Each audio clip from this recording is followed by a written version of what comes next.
त्वमेव माता पिता त्वमेव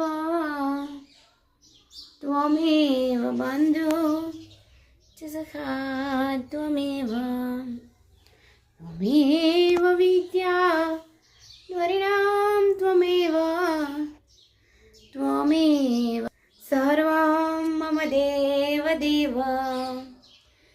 जय श्री कृष्ण, हर हर Mahadev. Welcome to my new blog. तो जो आज सरस मजानी सेवा થઈ ગઈ છે અને હવે આપણે આપણું કામ ચાલુ કરી દઈશું। તો તમે જોઈ શકો છો કે ભગવાનના સરસ મજાના આશીર્વાદ પણ લઈ લીધા છે। તો ચાલો હવે આપણું કામ ચાલુ કરી દઈશું। પછી ચા પાણી નાસ્તો કરવાનો બાકી છે તો તે પણ કરી લઈશું। નાસ્તામાં બની ગયા છે મસાલાવાળા પરોઠા અને એક છેલ્લું લાસ્ટ બની રહ્યું છે। તન્મયને બહુ ભૂખ લાગી ગઈ છે। કેમ તન્મય? તો ચલો નાસ્તો કરવા।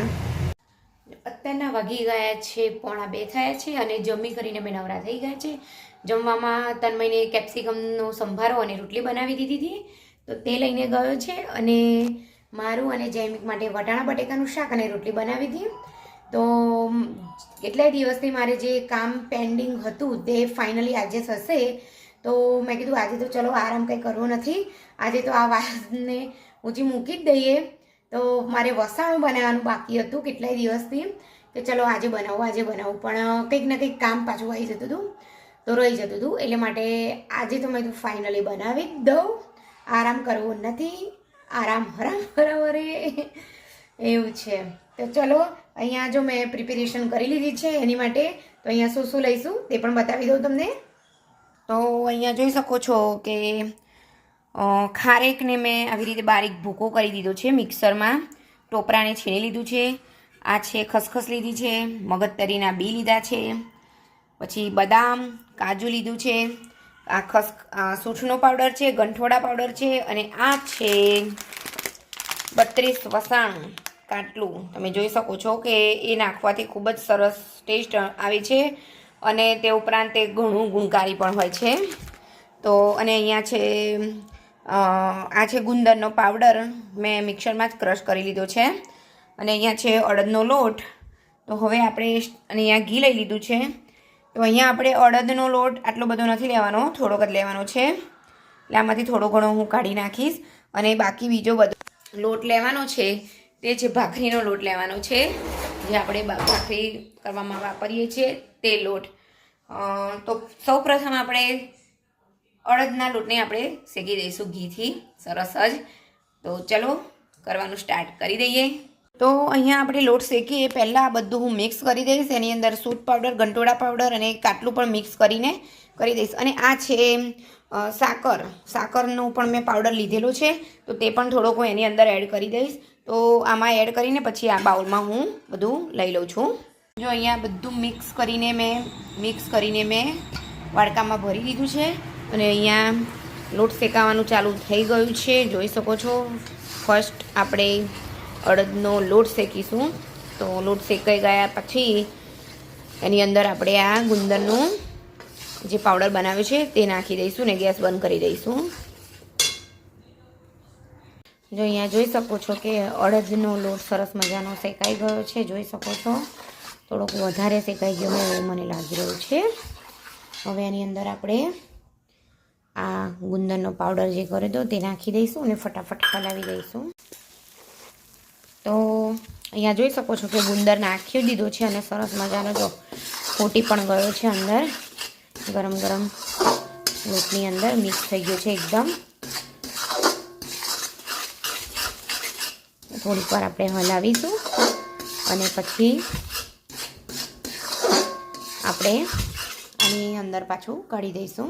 જો આ અડદની દાળ અને ગુંદરનું જે મિશ્રણ હતું, આ જે મિશ્રણ છે તે મેં આની અંદર કાઢી લીધું છે, જોઈ શકો છો ને। આની અંદર પાછું મેં ઘી ગરમ કરવા મૂકી દીધું છે અને આ છે 1 વાટકી આપણે ભાખરીનો લોટ છે તો તે હવે આપણે આની અંદર નાખીને શેકી દઈશું।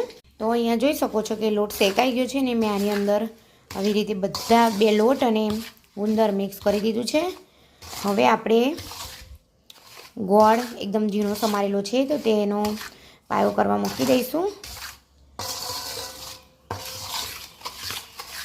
જોઈ શકો છો સરસ મસ્ત થઈ ગયું છે. અને આ મિશ્રણ પણ આની અંદર નાખી દઈશું આપણે અને પછી છેલ્લે ગોળ સાથે મિક્સ કરી દઈશું.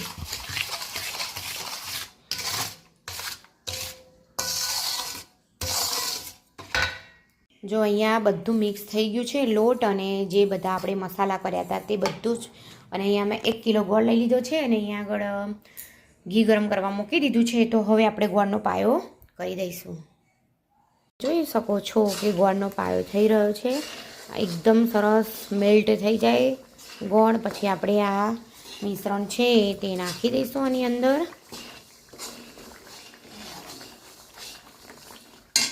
જોઈ શકો છો કે ગોળ સરસ મજાનો ઓગળી ગયો છે એકદમ સરસ. અને બહુ પાયો કરવાનો નથી આને. જો સરસ ઓગળી ગયો છે. અને હવે આની અંદર નાખીને મિશ્રણ કરી દઈશું. ને અહીંયા આગળ મેં જોઈ શકો છો કે થાળીને પણ ઘીથી ગ્રીસ કરીને રાખી છે. તો હવે ધીમે ધીમે આપણે આની અંદર આ એક ચમચો આમ નાખીને હલાવતા જઈશું. તો ચાલો હવે નાખીને હલાવી દઈએ બધુંય, પછી હું તમને બતાવું. તો અહીંયા જોઈ શકો છો કે બધું સરસ મિશ્રણ હલાવાઈ ગયું છે. જોઈ શકો છો કે સરસ મજાનું એકદમ ગોળના પાયામાં એક રસ થઈ ગયું છે. હવે એને આપણે આ થાળીમાં કાઢીશું. ગ્રીસ કરેલી થાળી. અહીંયા જોઈ શકો છો કે બંને થાળીમાં મેં આવી રીતે લઈ લીધું છે. હવે આમાં એને પાથરી દઈશું આખી થાળીમાં અને સરસ મજાના પછી ચોસલા પણ પાડી દઈશું. જોઈ શકો છો કે સરસ મજાનું જો અહીંયા બંને થાળીમાં એકદમ સરસ મજાનું પથરાઈ ગયું છે. મસ્ત મજાનું સ્પ્રેડ કરી દીધું છે. હવે આને થોડુંક સામાન્ય ઠંડુ થવા દઈશું ને એકદમ ઠંડુ થવા નથી દેવાનું. તેમાં જ પછી આપણે ચોસલા પાડી દઈશું. તો જોઈ શકો છો મને તો અત્યારથી જ મોઢામાં પાણી આવી ગયું છે કે ક્યારે હું ખાઈશ. પણ કાલે સવારે હવે ખાઈશું અમે. તો ચલો. તો થોડું ઠંડા થયા બાદ મેં અહીંયા ચોસલા પાડી દીધા છે બંનેમાં. જોઈ શકો છો અત્યારના 7:45 થયા છે અને જમી કરીને અમે નવરા થઈ ગયા છીએ. અને અહીંયા બની રહ્યો છે મુખવાસ. જોઈ શકો છો કે મેં બપોરે બધું તૈયાર કરીને રાખ્યું, હલાવી દીધું. તો આજે તો ઘણું બધું કામ હતું, દહીંનું પણ હતું, એ બધું હતું એટલે હું વિડીયો ઉતારી નથી શકતી. તો અહીંયા શું થાય છે, તતર જમી હલાવી રહ્યો છે અત્યારે. આ વખતે મેં મુખવાસમાં કાળા તલ પણ નાખ્યા છે. તો બસ આજનો દિવસ મારો આજે એવો જ રહ્યો છે. તો આજનો અમારો વિડીયો ગમે હોય લાઈક કરો, શેર કરો, સબસ્ક્રાઇબ કરો. તમે સબસ્ક્રાઇબ નથી કરતા, પ્લીઝ સબસ્ક્રાઇબ અવર ચેનલ.